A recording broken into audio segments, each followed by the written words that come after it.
मैं तेनालीराम एक महिला का झूठ पकड़ते हैं।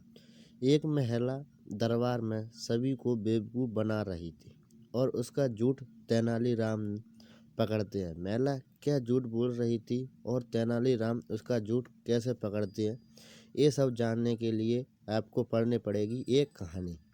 पुराने समय की बात है कि एक दिन राजा कृष्णदेव राय विजयनगर में दरबार लगाकर बैठे थे। उसी समय उनके दरबार में एक महिला एक बक्सा लेकर आई।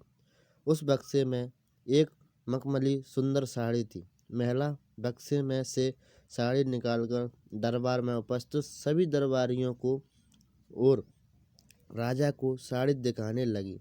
साड़ी इतनी सुंदर थी कि जो भी उसे देखता वह हैरान रह जाता। महिला ने राजा से कहा कि वह ऐसी ही सुंदर साड़ी बनाने का काम करती है। इसके पास कुछ कारीगर हैं जो अपनी गुप्त कलाओं से इस साड़ी की बुनाई करते हैं।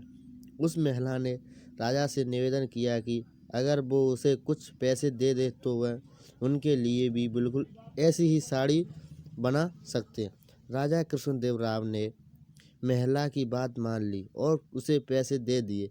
महिला ने साड़ी तैयार करने के लिए 1 साल का समय मांगा। इसके बाद वह महिला साड़ी बनने वाली अपनी कारीगरों के साथ राजा के महल में रहने लगी और साड़ी की बुनाई करने लगी। इस दौरान उस महिला और उनके कारीगरों के खाने पीने से लेकर उनके सभी खर्चों राजमहल ही उठाता था। इसी तरह 1 साल का समय बीत गया। उसके बाद राजा ने अपने मंत्रियों को उस साड़ी को देखने के लिए बुलाया।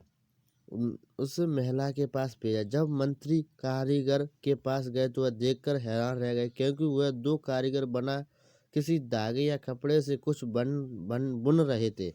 मंत्री ने उस महिला से पूछा कि ये कारीगर क्या कर रहे हैं। तभी महिला ने बताया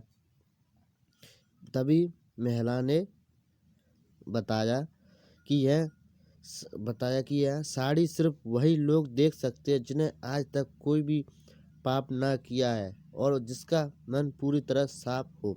उस महिला के मुंह से ऐसी बात सुनकर राजा ने मंत्री बहुत ज़्यादा परेशान हो गए।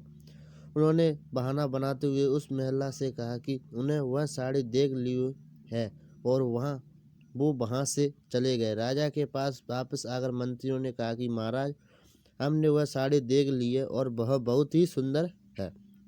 अपने मंत्री की बात सुनकर राजा काफ़ी खुश हुए। अगले दिन उन्होंने इस महिला को वह साड़ी लेकर दरबार में हाजिर होने का आदेश दे दिया।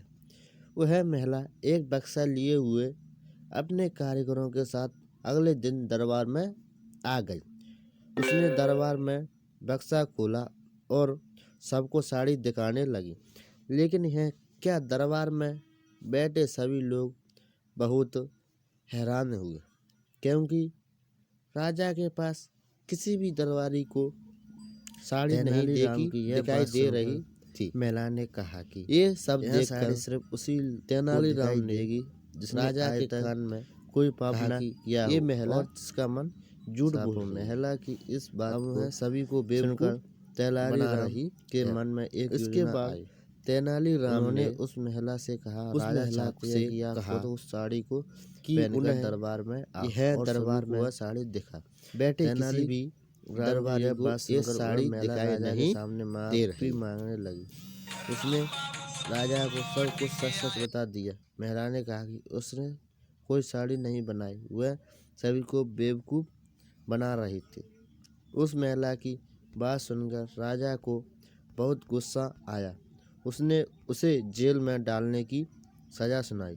लेकिन जब उस महिला ने बहुत विनती की तो राजा ने उसे छोड़ दिया और माफ़ी मांगने लगी। साथ ही राजा ने तेनालीराम की चतुराई की तारीफ भी की। आप चाहे कितनी भी कोशिश क्यों ना कर लो, लेकिन झूठ ज़्यादा दिनों तक नहीं छुप जा सकता। एक ना एक दिन सच्चाई सबके सामने आ जाती है। इसे हमें कभी झूठ नहीं बोलना चाहिए।